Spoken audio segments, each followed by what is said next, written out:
too high. So I want to lower it, particularly for manufacturing, taking it down to 25%. But I also want to close those loopholes that are giving incentives for companies that are shipping jobs overseas. I want to provide tax breaks for companies that are investing here in the United States. On energy, Governor Romney and I, we both agree that we've got to boost American energy production. And oil and natural gas production are higher than they've been in years.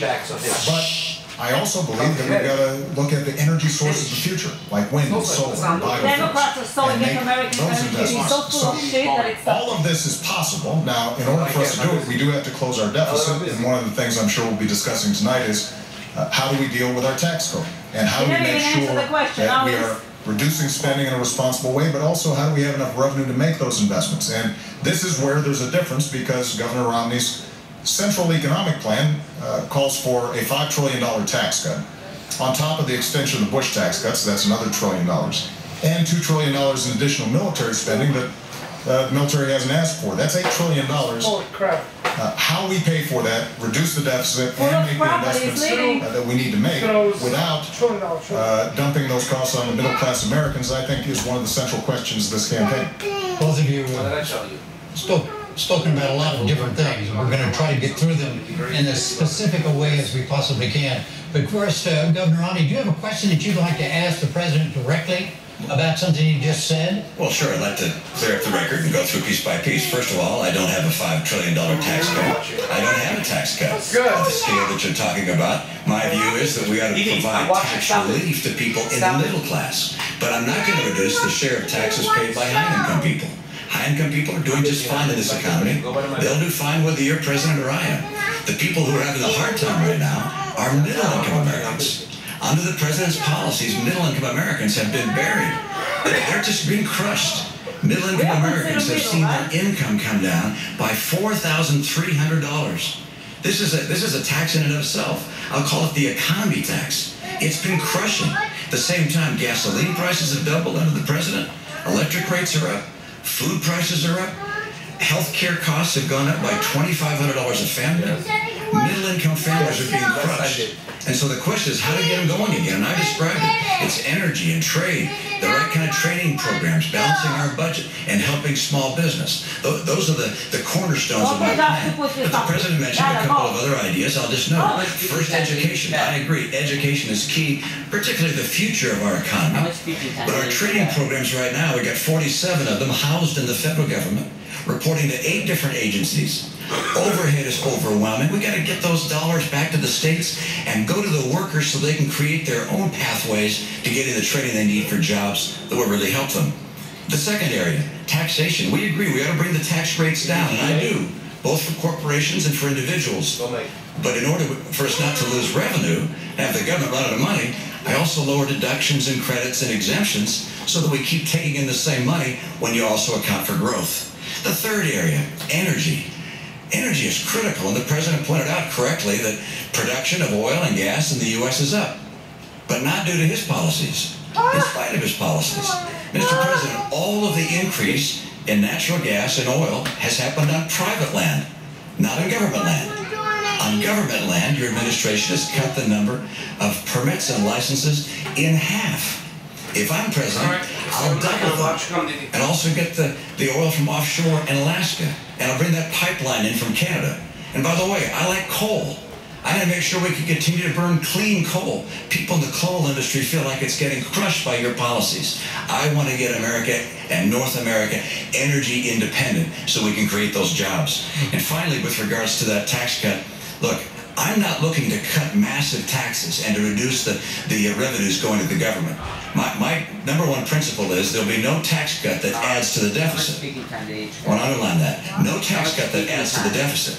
But I do want to reduce the burden being paid by middle-income Americans. And to do that, that also means I cannot reduce the burden paid by high-income Americans. So any language to the contrary is simply not accurate. Mr. President? Well, I think let's talk about taxes because I think it's instructive. Now, 4 years ago when I stood on this stage, I said that I would cut taxes for middle-class families. And that's exactly what I did. We cut taxes for middle-class families by about $3,600. And the reason is because I believe that we do best when the middle class is doing well. And by giving them those tax cuts, they had a little more money in their pocket. And so maybe they can buy a new car. They are certainly in a better position to weather the extraordinary recession that we went through. They can buy a computer for their kid who's going off to college, which means they're spending more money, businesses have more customers, businesses make more profits, and then hire more workers. Now, Governor Romney's proposal that he's been promoting for 18 months calls for a $5 trillion tax cut on top of $2 trillion of additional spending for our military. And he is saying that he is going to pay for it by closing loopholes and deductions. The problem is that he's been asked over 100 times how you would close those deductions and loopholes, and he hasn't been able to identify them. But I'm going to make an important point here, Jim. When you add up all the loopholes and deductions that upper income individuals are currently taking advantage of, you take those all away, you don't come close to paying for $5 trillion in tax cuts and $2 trillion in additional military spending.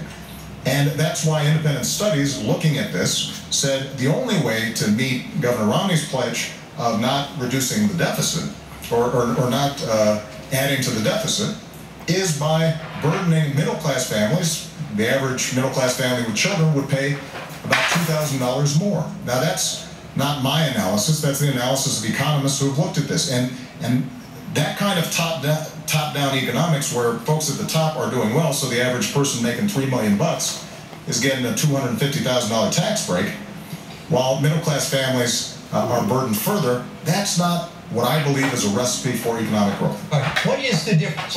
Let's just stay on taxes. Right. Yeah, let's just stay on taxes for a moment. Well, but virtually everything he just said about my tax plan is inaccurate. All right. So if the tax plan he described were a tax plan I was asked to support, I'd say absolutely not. I'm not looking for a $5 trillion tax cut. What I've said is I won't put in place a tax cut that adds to the deficit. That's part one. So there's no economist can say Mitt Romney's tax plan adds $5 trillion if I say I will not add to the deficit with my tax plan.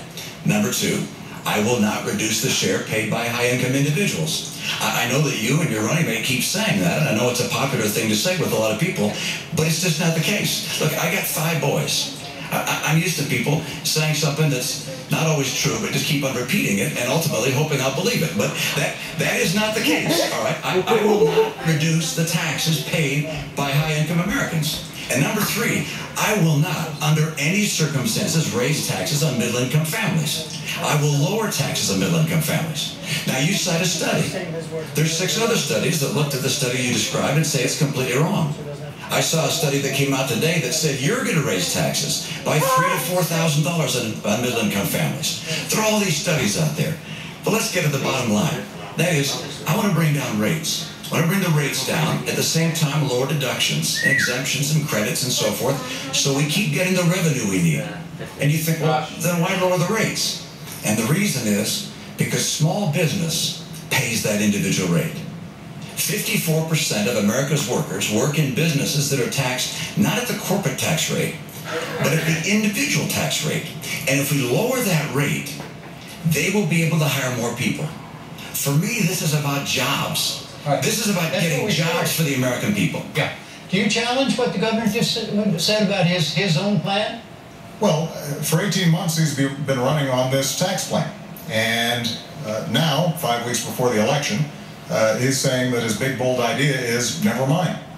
And the fact is that if you are lowering the rates the way you described, Governor, then it is not possible to come up with enough deductions and loopholes that only affect high-income individuals to avoid either raising the deficit or burdening the middle class.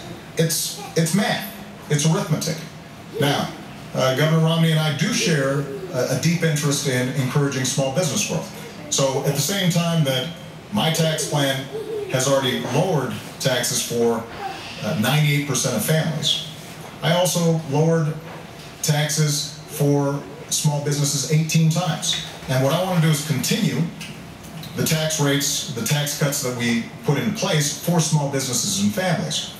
But I have said that for incomes over $250,000 a year, that we should go back to the rates that we had when Bill Clinton was president, when we created 23 million new jobs, went from deficit to surplus, and created a whole lot of millionaires to boot. And the reason this is important is because by doing that, we can not only reduce the deficit, we can not only encourage job growth through small businesses, but we're also able to make the investments that are necessary in education or in energy. And we do have a difference, though, when it comes to definitions of small business. Now, under my plan, 97% of small businesses would not see their income taxes go up. Governor Romney says, well, those top 3%, they're the job creators, they'd be burdened. Under Governor Romney's definition, there are a whole bunch of millionaires and billionaires who are small businesses. Donald Trump is a small business. And I know Donald Trump doesn't like to think of himself as small anything, but that's how you define small businesses if you're getting business income. And that kind of approach, I believe, will not grow our economy, because the only way to pay for it without either burdening the middle class or blowing up our deficit is to make drastic cuts in things like education, making sure that we are continuing to invest in basic science and research, all the things that are helping America